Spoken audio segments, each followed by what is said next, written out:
Halo Mokan, Halo Om, mari. ya ini datang bertamu nih. Bisa cerita-cerita sedikit tentang kebun kok. Ya bisa Om Mari, tergantung dari Om Mari sah. Ini kebun yang keberapa nih? Oh? Ini yang ketiga Om. Om ini Siap. jangan tertawa nah. Emang orang sukses dong luar biasa. Sukses sedikit bulin. Kali ini apa Om? Meja semai ya? Ya meja semai Om. Kali di sini Om bikin sistem semainya ke mana? Saya pakai prasemai Om Mari. Jadi kalau Mulai berkecambah baru? berkecambah baru berpindah datang di ini rockwool Om Mari. Dirokok. Setelah itu setelah 2-3 hari dia keluar daun, satu daun dua daun begitu baru kasih pindah di tempat semaian Om Mari. Setelah Hmm. sudah dua minggu 14 hari baru saya pindah di net pot kayak gini Om Ari. Ya ya. Terus tinggal tunggu siap panen dari peremajaan, dari pendewasaan su panen, baru pindah dari ini peremajaan untuk pendewasaan. Kalau yang apa nutrisi di peremajaan sama dengan pendewasaan dia sama kok? Oh sama sejauh Om Ari, Sama saya saya. buat sama sah. Pikirnya dong beda. Tidak Om Ari, saya buat sama saya karena mengingat dari biaya juga ya Ya. double Om Ari. Kalau tanam berbeda kan biasanya Ya, masalah situ mesti ya. bikin penampungan yang Tapi berbeda. sebenarnya alangkah lebih baik itu sebenarnya memang peremajaan persemaian itu sendiri, pendewasaan itu sendiri Om Ari. Karena ketika begitu terjadi masalah di uh, pendewasaan, kita bisa tangani pendewasaan yang remajanya tetap Aman. jalan. Jadi begitu yang di sana sudah disterilkan semua, dari sini bisa langsung pindah. Kalau satu kali kayak begini kan kayak baru-baru. Ini kan satu tandon semua. Begitu ada masalah semua langsung dibasmi, disterilkan, tanam ulang lagi dari baru. Berarti pisah tanam tuh ada dia punya kelebihan dan ada juga Ya, kekurangan ya. ada plus minusnya Om Ari. Kayak seperti ini kan mungkin plusnya di saat kita pengukuran nutrisi ya hanya satu Ya, tempat. satu kali saja dan juga kerja tandonnya cuma satu saja. Pompa Ya. juga cuma pakai satu saja. Jadi semua serba satu. Ya, serba satu. Jadi mengurangi pengeluaran di biaya listrik. Nah, ya. Tapi kalau yang berbeda-beda itu memang masalah juga ya. Ya. Iya. Kalau di sini biasanya ada berapa minggu, Om Kak? Kalau di sini biasanya 2 minggu, Om Ari. 2 minggu ya. 1 minggu sampai dengan 2 minggu tergantung dari penjualan saja sebenarnya. Jadi kalau di sana sudah terjual, langsung pindah saja. Oh iya. Kalau yang itu panjang berapa meter, Om Kak? 4 meter Om Ari sama yang sebelah sana 8 meter. Nah, ya. Berarti lubang tanam lumayan seribuan ya. Iya, tapi sekarang yang sudah ready baru sekitar 600 saja. 600. Kalau Tapi yang di sebelah itu kan belum beroperasi ya. yang targetnya memang ini 1000 lebih dan menjadi yang 8 meter juga masih kurang beberapa palang.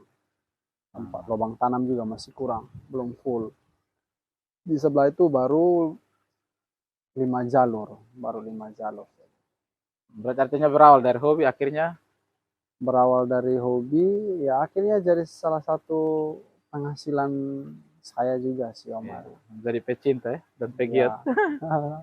Siap, siap, siap. Oke. Kalau di sini Om tanam apa Som? Untuk Sayang. saat ini baru dua jenis Om Ari, ada selada, ini selada jenis anisel sama pakcoy. Hmm. Kalau Jadi ini biasanya di sini ini apa? Instalasi ini untuk berapa lubang tanam ya? untuk saat ini yang ada nih ini 200 lebih, terus yang sujadi juga ini sudah lebih, terus di sebelah itu sekitar 500 Om Ari, 500 lubang tanam yang sudah jadi, tapi memang taksirnya itu sekitar 1000-an lubang tanam Om Ari, Oh, karena memang 1000. kondisi tempat di sini juga sempit saja. Jadi targetnya cuma paling 1200 Om Ari. 1200. Terus kalau di sini nih dia berapa mPL ya? Kurang tahu saya, tidak, belum hitung Om Ari. Karena ini kan dia sangat dekat dengan pantai. Iya, saya untuk dan suhu juga saya jarang ukur di sini Om, karena memang alat ukurnya tidak ada. Jadi ya tanam-tanam sah. Terus kalau kan ini kan dekat dengan pantai, terus solusi yang Om akan buat apa untuk bisa mengatasi? Ya salah satunya kemarin saya coba pakai paranet nih Om Ari. Hmm. Memang ada plus minusnya sih karena memang suhu terlalu panas toh. Ya ya. Jadi saya tambah paranet yang 50%, jadi ada plus minusnya. Sayur memang jadi, cuman kondisinya ini Om Ari dia Ya. berbatang. Dia Oh. berbatang Om Ari. Jadi kondisi sayurnya memang agak tinggi. Yang biasanya mekar ini agak tinggi karena Oh memang ya, karena memang karena kurang faktor ini cahaya. kurang cahaya. Hmm. Iya, iya. Terus kalau di sini nih dia punya apa? Kamu kan dia punya bak penampungan tuh berapa? Oh, untuk bak penampungan sendiri kemarin saya langsung buat besar karena suhu terlalu panas. Hari kemarin saya buat kapasitas standar ini kalau full itu 4.000. Oh, jadi 4.000. untuk mensiasati Untuk cuaca mensuplai nih, iya. suplai semua meja yang ada Om Ari. Biasa kalau di sini dia usia panen, apakah dia mundur atau lebih cepat? Lebih lambat karena salah satu faktornya itu kurang cahaya matahari yang mengurangi mengganggu pertumbuhan sayur. Oh Jadi dia iya. lebih lebih lama yang harusnya kita tadi umur usia 35, 35, 40 itu uh, sudah bisa panen. Sekarang dia bahkan naik sampai 40 hari baru bisa panen. Karena memang suhu sudah panas, terus suhu panas tapi mataharinya kurang. Oh, matahari kurang ya. Ya, Kalau ini jarak tanam berapa, Om? jarak tanam masih 15 Om Ari, masih pakai guli yang Pertama kali? pertama kali itu Om Ari yang Oh ya. di konten pertama Oh yang ya. Om Ari buat. Ini masih pakai yang bekas saja dulu. Untuk saat ini masih pakai yang bekas, tapi yang baru-baru semua ini sudah jarak 20. lubang tanam 20. Oh, sudah jarak ideal ya. Ya, yang baru. Kalau yang lama masih tetap kepakai ya itu Oh, tapi karena kan jaraknya. ini kan ada perbedaan ya kali yang 20 cm sama yang 15. Tapi kali ini kan lumayan besar-besar juga. Ya, Terus kalau musim hujan begini penjualan ke mana mau kan? ya penjualannya tetap tinggi, cuman ketersediaan sayur itu yang kurang, Hmm. sangat kurang. Berarti ya masih mencari kendala nih yang kemarin dari mulai cuaca El Nino ya, Iya, panas nih. cuaca El Nino itu sangat mempengaruhi, sehingga mempengaruhi juga di rotasi tanamnya Oh, terganggu. kalau tanam juga terpengaruh ya, Iya, kan? sangat. Karena ketika begitu kita stop uh, tanam satu sekali saja, itu akan terganggu untuk berikutnya. Oh Karena iya. karena kita buat rotasi tanam itu seminggu ya sekali panen. Tapi karena terganggu karena El Nino itu, ya sudah kita harus sterilkan semua lagi, tanam ulang lagi, jadi ulang lagi dari awal. Kalau Jadi selama mau kan tanam di kebun yang baru nih, kendala yang mau kan alami kemarin apa? ya salah satunya itu api yang terbaru. Yang pertama kemarin itu ada cacing di akar-akar sayur. Bahkan sekarang juga masih ada, cuman tidak sebanyak yang kemarin. Terus yang berikut di sini juga uh, kurang cahaya, kurang cahaya itu sangat kurang di sini. Karena bangunannya cukup tinggi di sebelah Oh juga ya. tinggi, keliling sama ada pohon juga. Jadi mataharinya kurang, sangat kurang. Terus kalau ada cacing gitu solusinya apa mau kan? Ya solusinya masih manual sih karena saya memilih untuk tidak pakai pestisida dan yang lainnya. Jadi solusinya cuman karena di akar dan di air nutrisinya ya sudah saya lepas ikan. Saya lepas ikan Omari untuk basmi cacing-cacing dan itu ya ya lumayan cukup ampuh lah untuk membersihkan cacing sekalipun tidak 100%, setidaknya cacingnya kurang. Ini mohon maaf, apakah ini apa tadi bilang apa lepas ikan ya? Ya. Kalau ikan ditaruh di bak nutrisi tidak berpengaruh. Sampai saat ini yang saya lihat tidak berpengaruh sih terhadap sayur, Hmm. tidak ada pengaruhnya sama sekali, tidak ada. Cuman mungkin ikan itu tidak bagus untuk dikonsumsi saja mungkin ya, Oh. karena dia hidup di air nutrisi sayur gitu. Tapi itu hanya untuk supaya apa? Nah, Membuat cacing yang ada di bak ya, penampungan ini apa ya? ya untuk membasmi cacing saja. Hmm. Dan juga kendala lain itu apa? Uh, ada beberapa kendala yang memang saya masih pelajari sih. Setelah dari cacing, terus di sini tuh pH-nya itu cenderung turun gitu. Nah, biasa kan di Kupang ini karena saat kapurnya tinggi, biasanya itu pH-nya naik. pH-nya naik. Tapi di sini justru pH-nya cenderung turun, setiap hari itu turun. Iya. Nah, Iya, untuk biasanya kan kayak yang kita alami kan pH-nya tinggi, ya, otomatis harus ada pH down untuk menurunkan. ya Malah kalau ini mesti sekarang harus ada pH up lah. harus ada pH up untuk Ini baru menaikkan pertama kali kembali. temukan di Kota Kupang ya. Ya ini kendala pertama dan bahkan cacing juga itu pertama Iya, di satu-satunya. satu-satunya kayaknya di Kupang yang mengalami kendala dua itu ya cuman saya kayaknya karena memang teman-teman yang lain juga belum Iya. mengalami kendala seperti tadi.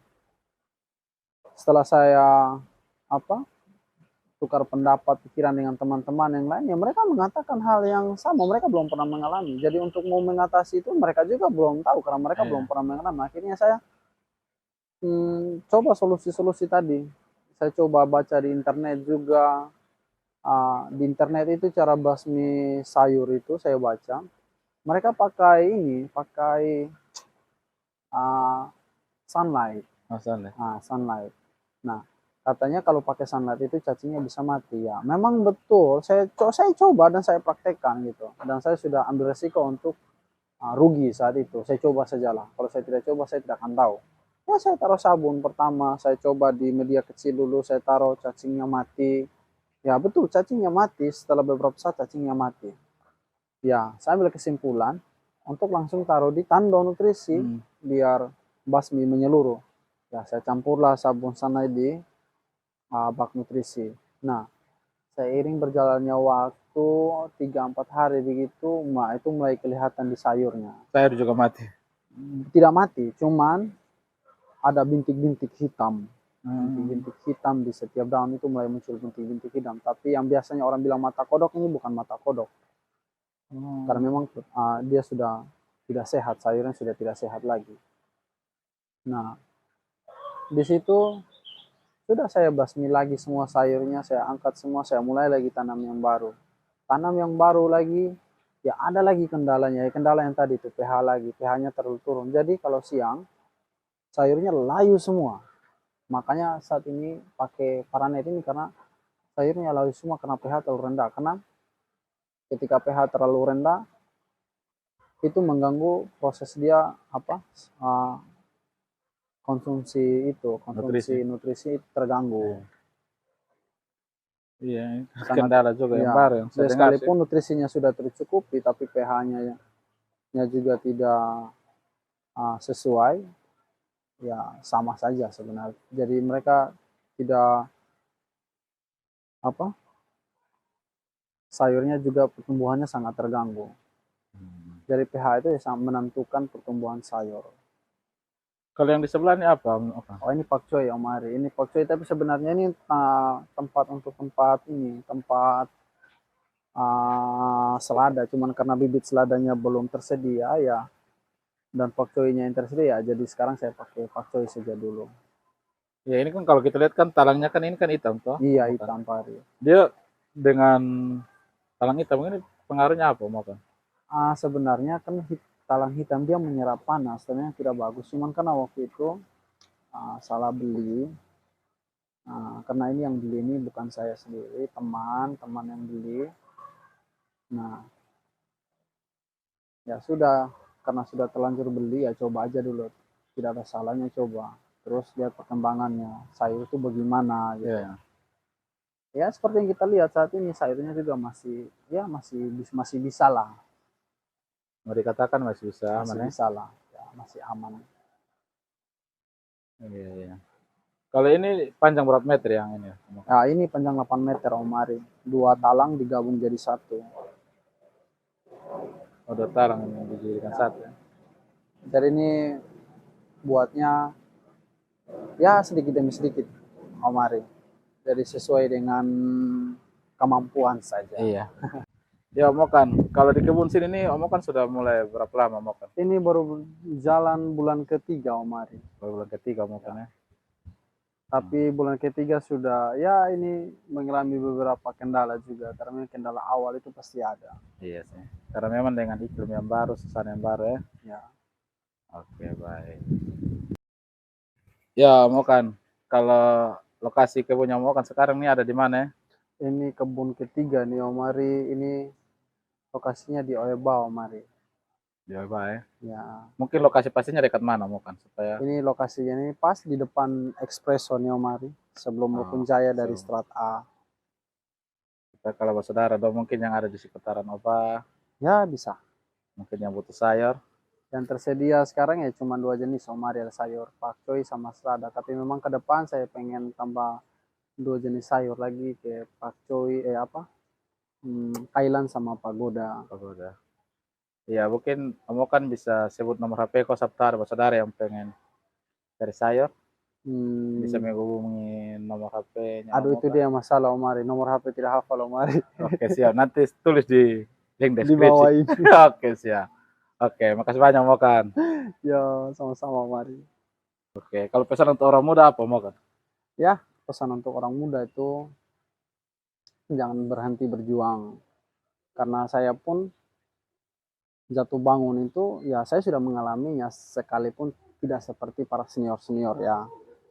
Saya juga mengalami beberapa kendala mulai dari berpindah-pindah tempat, mulai dari masalah lahan dan sebagainya. Saya sudah temukan, tapi karena semangat yang ada pada saya tetap tetap stay sampai hari ini itu ya karena saya masih punya semangat itu saja. Jadi buat anak-anak muda itu jangan berhenti untuk berjuang, jangan berhenti untuk berkarya.